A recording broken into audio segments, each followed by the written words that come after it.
Alright, hi folks. Last video lecture of the term. Uh, Final exam in 2 days. Um, Everything's been graded up till now. We got some practice tests for chapters 7, 8, 9, and 10, what exam number 2 is on. Um, those are up on the course information tab for you. Just like on exam number 1. I'm not going to spend too much time on chapter 10 today since you've had all of the additional material available for a while. But I still think it's worth going over a few things in preparation for the exam so I don't leave you hanging. I'll send you instructions about the exam via email, but the exam is the same as exam number 1.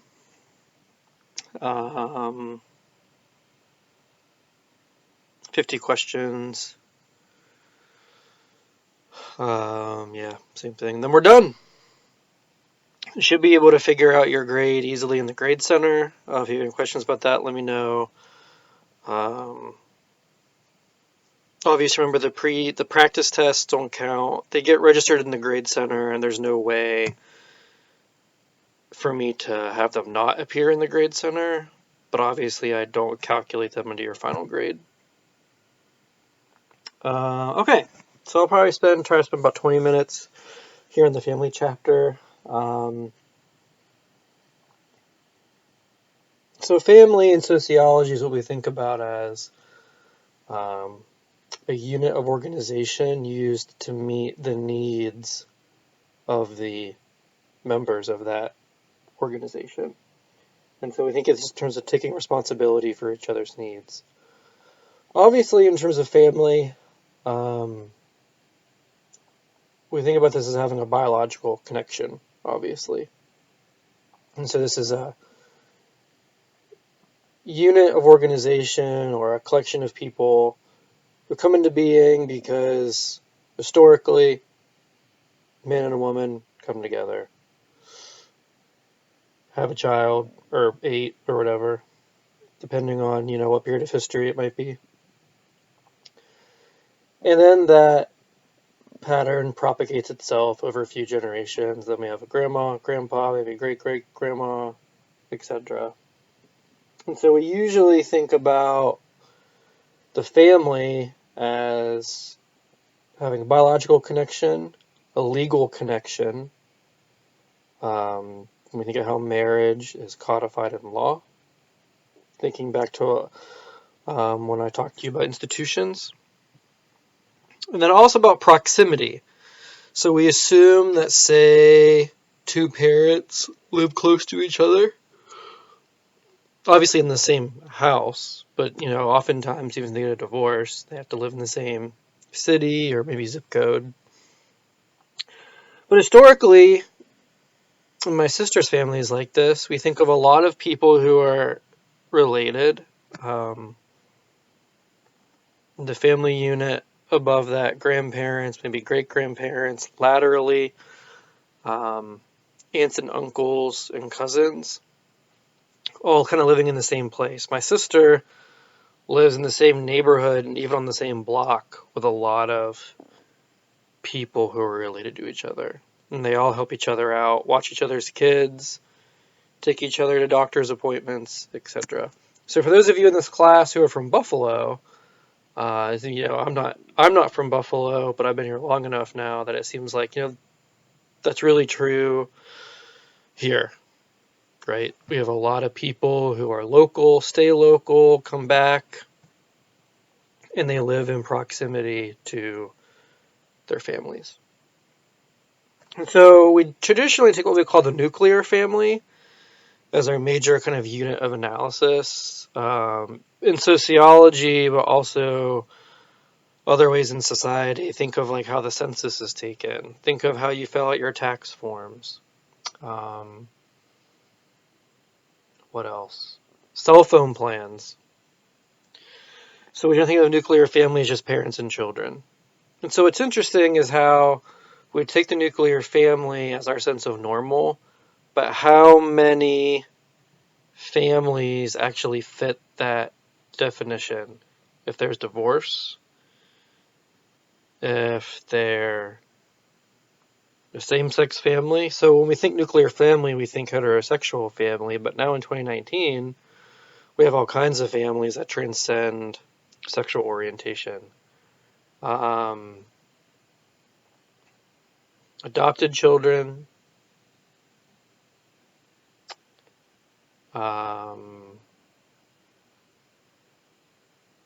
do grandparents live in the house? Do other family members live in the house?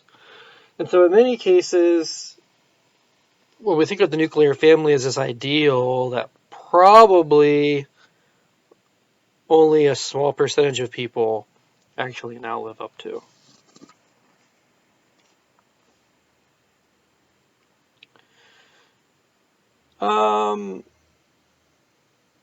For our purposes, I think for sociology, or for sociological thinking, what really makes the family unit an institution, thinking back to previous chapters, is how family is codified in law. So obviously we have, you get, this could apply to some of you in this class. You get married, you apply for a marriage license. Some of you may know how it's really easy to get married. It's really hard to get out of being married. Divorce is hard. Thankfully not something I know about, but I know a lot of divorced people. And it's hard, and it's expensive, and it's time consuming.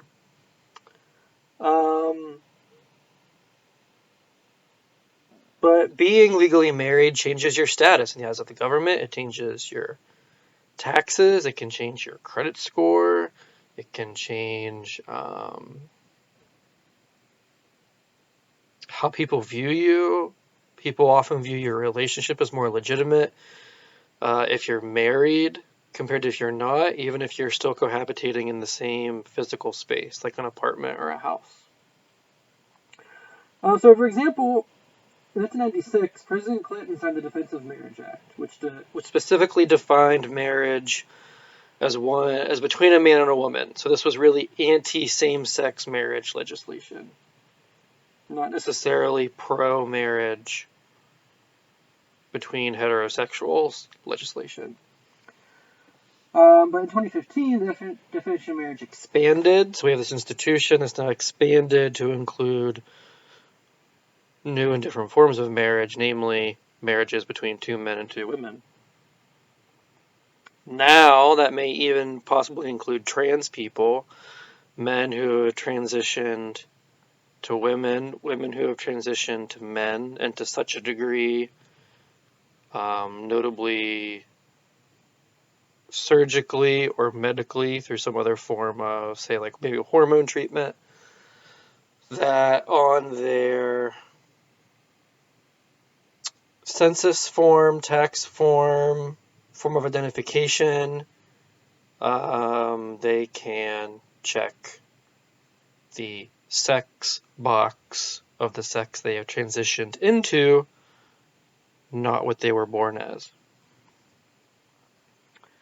So yeah, 2015, marriage expanded, Supreme Court case, Obergefell versus Hodges, Supreme Court ruled marriage licenses to same-sex couples. Scarily, in America, interracial marriages used to be illegal. So 1967, Loving versus Virginia overturned bans on interracial marriages. So thinking back to our chapter on race and ethnicity, in the American context, we often still take whiteness as normal. And so now in 2019, some people may not be very supportive of interracial marriage, but huge strides have occurred since, say, like 40s, 50s, and 60s, where interracial marriage is no longer illegal. It's certainly taken as commonplace, even if there's maybe some social or cultural backlash in certain parts of the country. It's obviously certain that's become normal, at least to a certain degree, but I think you could argue that even interracial marriage is still something that needed, at one point in history, legal modification to make it socially acceptable, because it had previously been outlawed, which shows you something about that society's values at that time. So this just shows you how marriage as an institution changes, whether it be ethnically, sexually, etc. So institutions change. We hope they expand rather than narrow. For example, right now in America, we're seeing ideas about citizenship, both legally and culturally and socially, potentially narrow under the current presidential administration. That has effects for families. Citizenship is really another kind of, it falls under, legal and law stuff. So I don't know if you would say citizenship is an institution, but it's a particularly legal status that is changing and has impacts for families. That's also something to think about to kind of make this relevant to contemporary politics.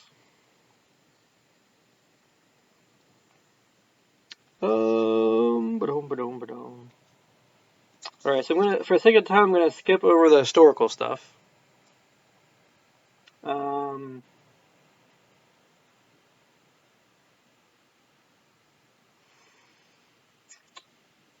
So now I'm on page 210.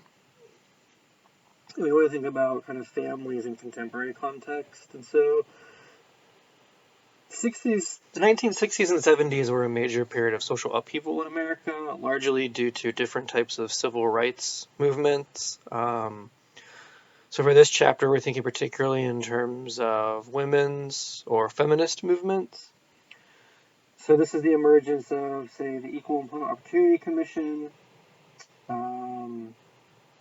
We really start to see advocacy for women's professional careers.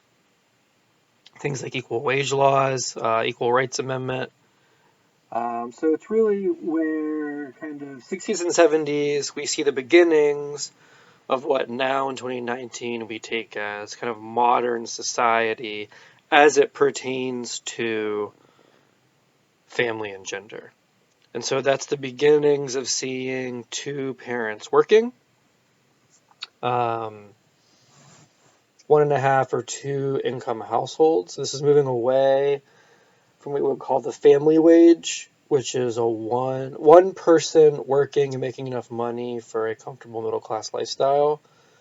A host of economic changes have taken place, thinking back to our economic inequality chapter, that makes a family wage much more difficult to attain in 2019 than, say, in 1969. So in some ways, one parent, whether it's a woman or not, working is more required for a comfortable middle-class lifestyle now. That's kind of beyond the scope of this chapter a little bit. But so we're seeing the emergence of women's careers, women going to graduate school, becoming doctors, lawyers. Thinking back to our chapter on gender, also our chapter on socialization. I have something in my eye here. I don't have my glasses on. So thinking back to our previous chapters, men and women are socialized into different types of roles. For women, these are often caretaking roles. For men, these are often more kind of task-sensitive roles, like getting things done. At their kind of superficial and stereotypical extreme, this is women doing domestic work, caretaking, men doing outside of the home work, like having a profession and providing financial stability. So we call that breadwinning for men, caretaking for women. So this is a review from other chapters. So now we're starting to see women do some breadwinning. But our textbook authors talk about what they call the stalled revolution, and this is that men have been slow, for reasons I'll let you think about as to why that might be, but men have been slow to insert themselves into traditionally female spheres, like cleaning and parenting, and have done so at a much slower rate than women have been eager to insert themselves into masculine spheres, largely the workplace. So this resulted in what sociologists sometimes call the second shift, which is women basically doing double duty. A lot of the things that we think of stay-at-home parents or stay-at-home mothers doing, all the cleaning and cooking, most of the parenting, and men not. Or at least not being equal partners in tandem. So, this is where we see divorce rates start to go up because women are not happy, and rightly so. And so, this is also, maybe a little later, kind of the emergence of same-sex couples, even just, a same-sex couple as a dyadic romantic unit, even before the ability to legally marry starts to become normal. And so we have that as well. So, actually, I just want to jump real quick.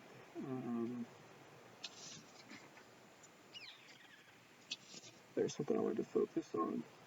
So, jumping to 218, this is what Arlie Hochschild calls second shift, which is basically women feeling incredibly overworked. Men feel that their kind of ego is bruised by maybe women who compete with their breadwinning, and feel that to kind of insert themselves into these feminine spheres, like getting out the mop, doing the laundry, somehow makes them feel less of a man. So on page 218, we're talking about how many parents, particularly women, feel overworked and overburdened.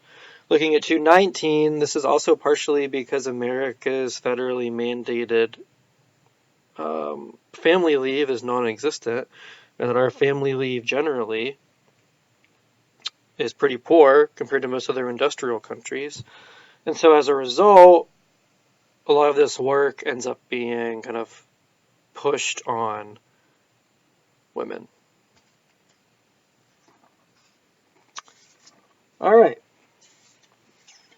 So one way to think about this is how kind of changing gender roles, women's gender roles have changed much more than men's have. Although I think they are changing to a decent degree. I had a very warm, nurturing father figure who didn't have a problem with showing feelings and things of that nature. So I'm sure many people in this class have fathers who are just as engaged and do just as much work around the house as their wives. And so I think that's something that's moving slowly towards a more egalitarian direction. But as our textbook says, it's just been slow. And slower than I think a lot of women might like. So the last part of this chapter I want to focus on is understanding families through theory. So functionalism has us think about the family as a stable unit that gives society some stability and security. It gives us predictability, it gives us order, particularly structure for children.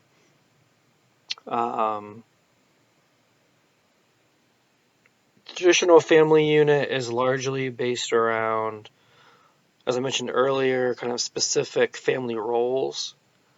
And so it's one reason why we see kind of government so supportive of the family unit, whether it's two women, two men, man and a woman. because it gives society structure. So, for example, in the 90s, President Clinton, part of what his welfare reform package, including policies and programs to promote marriage among lower income people, thinking that this was a way to kind of alleviate and kind of bring people out of poverty because of the stability and the structure and the support that you get. But then there's the conflict perspective, which is having us think a lot about inequalities within families, but also how social forces can kind of shape and coerce us into roles that maybe in our hearts we don't really want. Maybe you don't want to have kids. Maybe you don't want to be married. I'm not entirely sure I want to do either of those things. And so, particularly maybe the kids part. And so that's difficult, especially when maybe our own families are putting that pressure on you. And as mentioned earlier, we have inequality within families. Say if one parent doesn't necessarily have to be a woman. Think about maybe inequality within a same-sex family.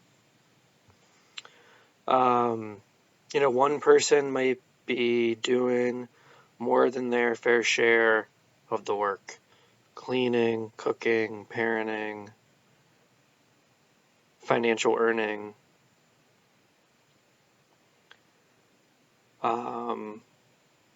One partner might like the idea of their other partner being a stay-at-home parent because they feel like that gives them power and control over them because they're an abusive partner, and kind of use the legal infrastructure of marriage as a way to control and make their department dependent on them.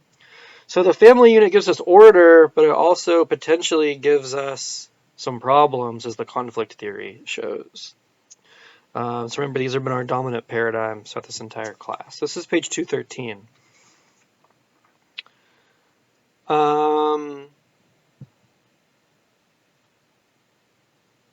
That's really all we need for this class. I think, the last part is I want to maybe focus on the part intersectionality on 214. So we've talked about intersectionality throughout this class a bit, particularly in our gender and race and ethnicity chapters, also other chapters. And so one way to think about this is, say, like, challenges single mothers face, and maybe single African American mothers in poor neighborhoods. Add in if you have some kind of LGBTQA+ status as well, even though same-sex marriage is now legal, there's still a lot of cultural and social pushback on it.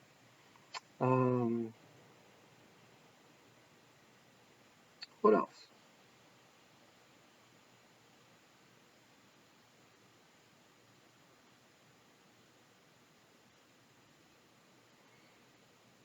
I think that's it.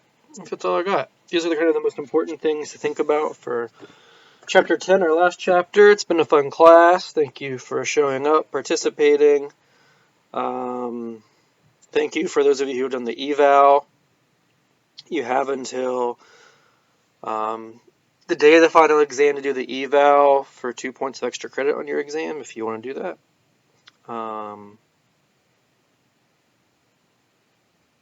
enjoyed reading all your discussion boards. I enjoyed reading your writing assignments, particularly the one about feral kids, my favorite teaching topic. And for those of you for whom this was your first online class, I hope you survived it okay. This is the second time I taught online. The first time was kind of a disaster. I had a lot of technical issues. My cat died in the middle of the class. I had my cat in video lectures, and then students would be like, "Oh, show us your cat again. Where did he go?" I don't want to talk about that. No way. Feelings? No, not talking about them. So that was hard. So yeah, no dead fuzzy family members this time, so that made life a little easier. So yeah. Any questions between now and the exam, let me know.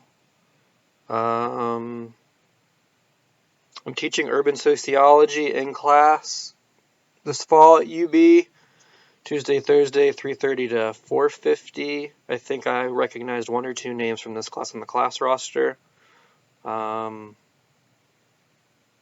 so yeah, maybe I will see you soon. Thanks for being a relatively uncomplicated class, and good luck on your exam.